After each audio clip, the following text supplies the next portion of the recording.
Y bueno, que no se nos olvide también que se están desarrollando intensos debates interesantes. De hecho, la presidenta opinó hace unos días en la Mañanera del Pueblo de uno de ellos, que es este tema de la cosa juzgada, que se ha manipulado, dicen, eh, para hacer quedar mal a ministros o ministras como Lenia Batres con este tema de la cosa juzgada. Y pues hay que preguntarle a los que saben. Por eso me da mucho gusto que nos acompañe también el magistrado, amigo de Sin Censura, magistrado del Poder Judicial del Estado de Nuevo León, Ángel Mario García Guerra, ex candidato a ministro de la Suprema Corte de Justicia de la Nación. ¿Por qué ese tema está candente? Porque, insisto, la presidenta también opinó. El tema de la UIF, de la Unidad de Inteligencia Financiera, también importante para que se le regresen facultades o no. A ver, hay muchos temas y los saludo con mucho gusto. Magistrado, un abrazo. Un abrazo a ti y a todo tu público, esta audiencia especial y diferente, y un saludo también para todos los que nos escuchan, y gracias por la oportunidad de nuevo de estar aquí. Sé que esta semana que está concluyendo, bueno, la que concluyó ayer, tuvimos temas muy interesantes que han sido polémicos y muy comentados en las redes sociales: la salida del fiscal general de la República y la entrada, al menos de manera interina, de la nueva fiscal, Ernestina Godoy. También el tema de la presentación del libro del expresidente Andrés Manuel López Obrador, que también ha generado un montón de reacciones y comentarios de la oposición. Pero yo creo que para revolverle un poquito a todos los temas, esto no deja también de ser importante.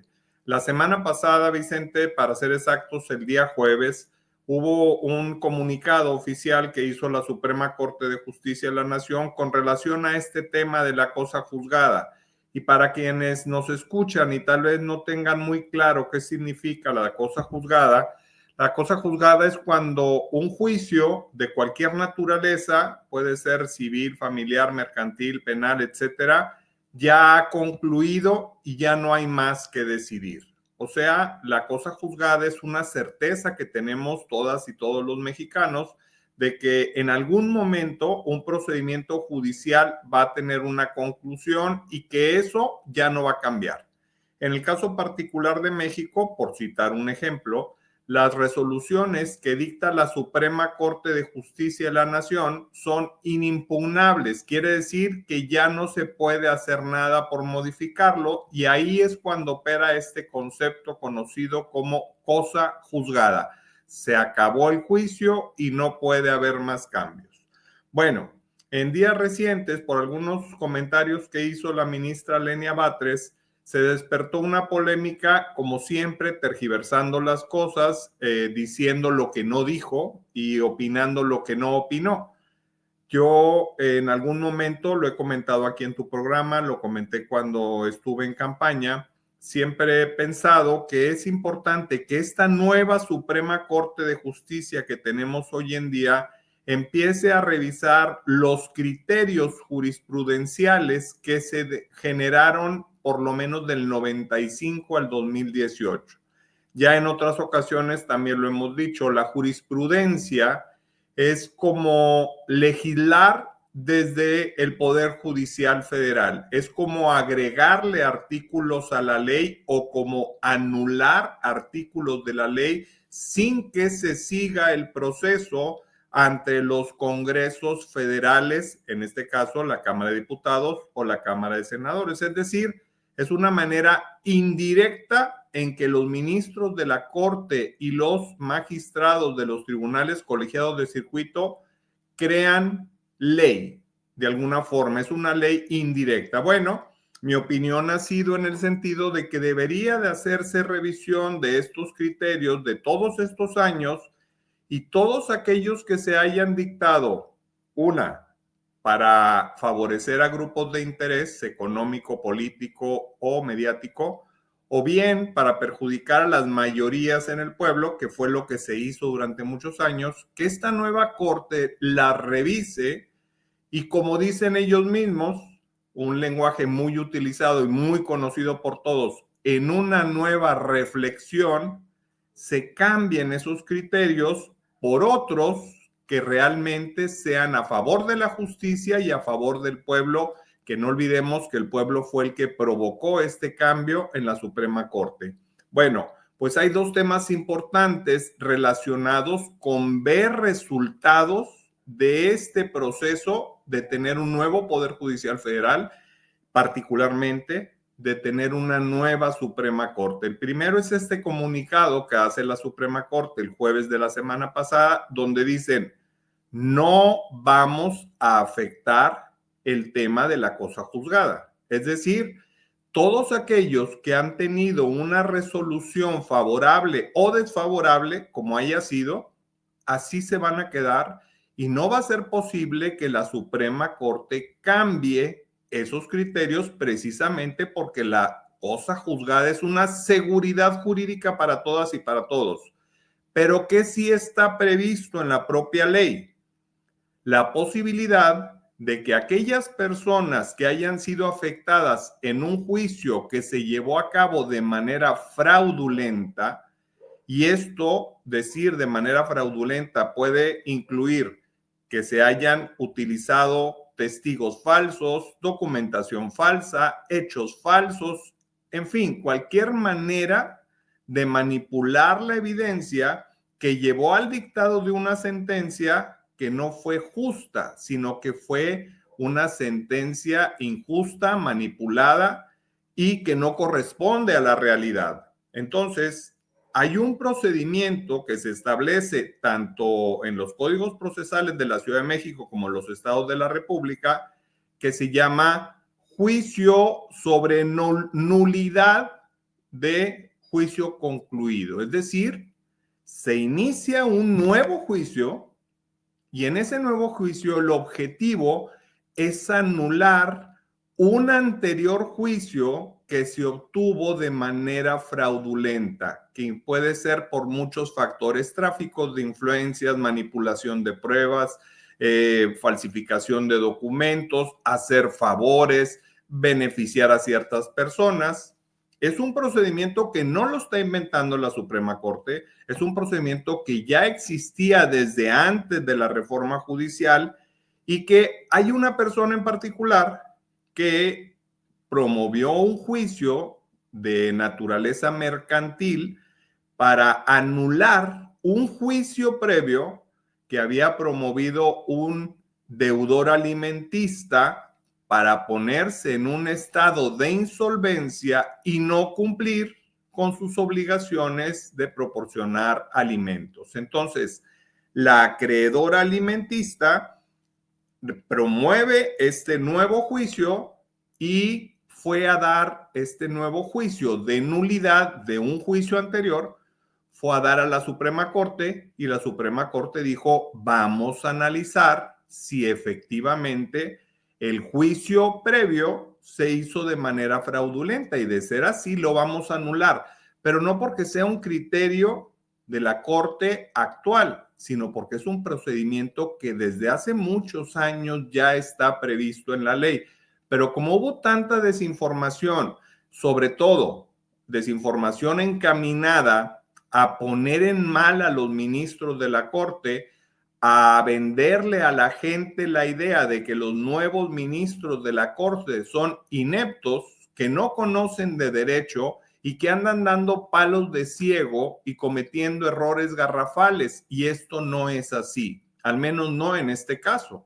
Ese fue el comunicado que se hizo el jueves pasado y me pareció que sería importante que el día de hoy lo comentáramos aquí en tu programa para todas aquellas personas que pudieran sentir inquietud de que ganaron un juicio y que en el futuro se pudiera, a través de esta nueva corte, cancelar esa sentencia. No, no se cancela una sentencia que se elevó a la categoría de cosa juzgada. Lo que sí existe es la posibilidad, insisto, desde siempre, no a partir de esta corte, es que un juicio que llevó a una sentencia fraudulenta puede ser anulado a través de un nuevo juicio donde otra vez un tribunal, un juez, va a decidir con pruebas si efectivamente el juicio anterior fue o no dictado de manera fraudulenta. Y eso es lo que tenemos hoy en día, pero insisto, no es un tema nuevo, no es un tema que sacó de la manga la nueva Corte, sino que ya estaba desde antes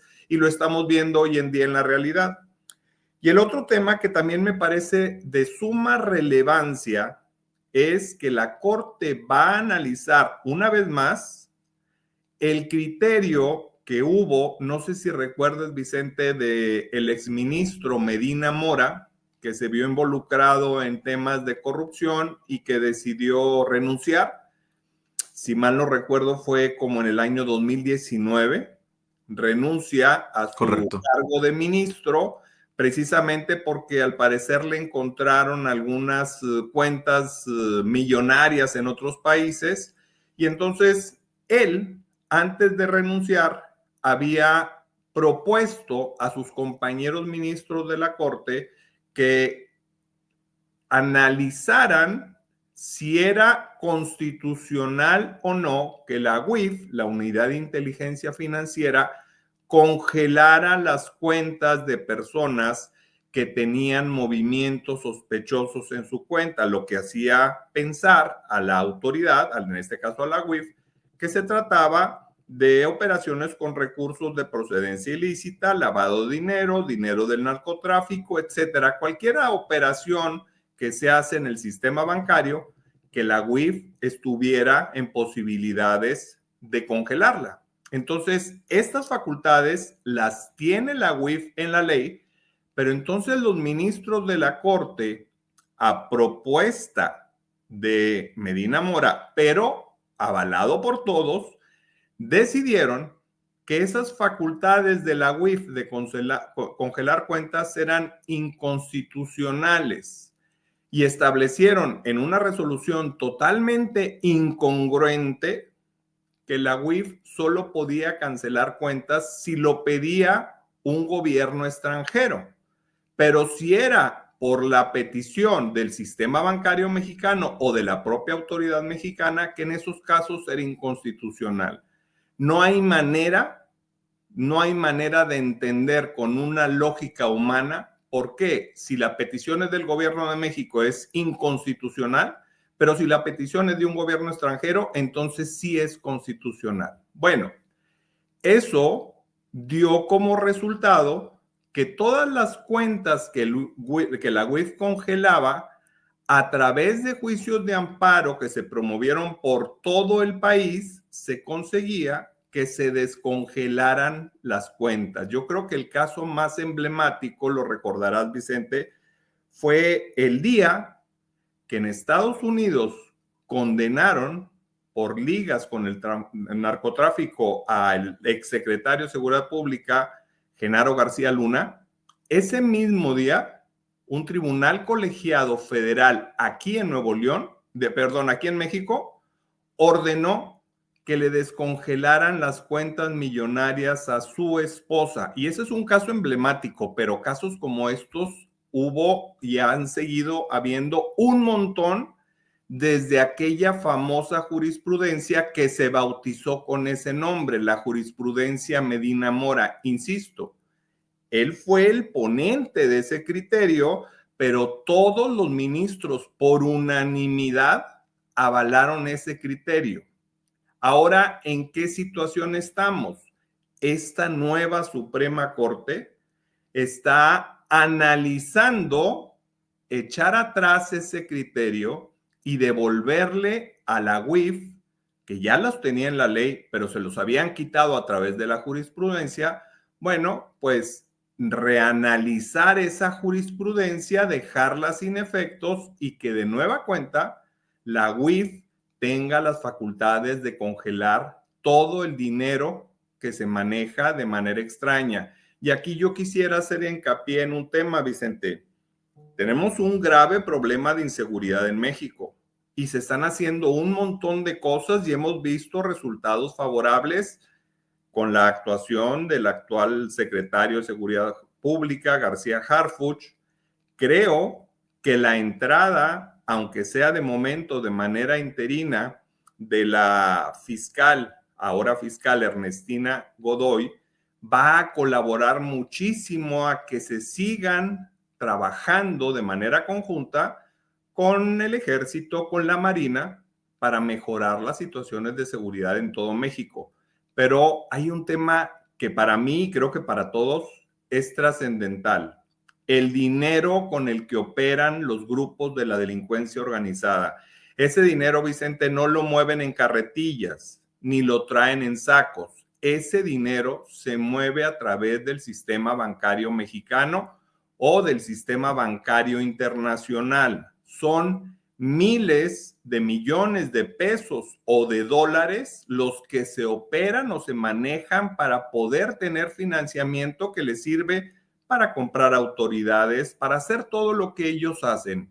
Y en el caso de la UIF en México, a través de la jurisprudencia de la Corte, les ataron las manos para que no pudieran hacer nada en el tema financiero. Si no les quitas el dinero a los delincuentes, van a seguir operando con toda impunidad, porque detener a un cabecilla de un grupo criminal se tardan más en llevarlo a las celdas que en que ya haya ocupado su lugar otra persona de la organización. Entonces, detener cabecillas no necesariamente se traduce en que se disminuya la inseguridad en el país. Quitarles el dinero sí beneficia, porque sin el dinero ya no pueden operar. Entonces, yo celebro que se haya anunciado, al menos en este momento solo es un anuncio que precisamente lo hizo la ministra Lenia Batres, de que se va a someter a un análisis por parte de ahora los 9 nuevos ministros si le devuelven a la UIF esas facultades que en mi opinión son importantísimas, lo que unido a una nueva fiscal, creo que vamos a ver resultados en el mediano y largo plazo en materia de seguridad. Ojalá que así sea y qué bueno que nos ayudas a hablar de estos temas. Como dices, sí hay temas importantes que se han dado en las últimas horas, pero estos son también de gran relevancia, sobre todo en el combate al crimen en nuestro país, y son decisiones hacia el futuro muy, muy importantes. Magistrado, ¿por qué no cerramos invitando a la audiencia a tus redes sociales, por favor, Ángel Mario? Con todo gusto y gracias de nuevo a ti y a tu audiencia en Instagram, en TikTok, en Facebook, Ángel Mario García o Doctor Ángel Mario García. Ahí me pueden encontrar y con mucho gusto atenderé las sugerencias o peticiones que me hagan. Y nuevamente reitero la gratitud a ti y a la gente que te escucha por darme este espacio de tiempo. Claro que sí, Ángel Mario. Te mando un abrazo, magistrado, hasta Nuevo León y estamos al pendiente. Cuídate. Gracias, excelente semana, excelente mes. Estamos iniciando semana, estamos iniciando mes, el último mes del año. Y bueno, aquí vamos a cerrar nosotros, invitándolo para que esté al pendiente de nuestros canales Sin Censura TV, Sin Censura Presenta, Sin Censura Media y Vicente Serrano Sin Censura. Ahí estamos alimentando con contenido, con videos, con comentarios, con opiniones, estos espacios libres como el viento. Ojalá que nos ayude a compartir con familiares, amigos, contactos a través de WhatsApp, de Facebook, de Twitter, por donde usted quiera. Por lo pronto, mi querida Ceci, vamos a cerrar con música como siempre. Vámonos.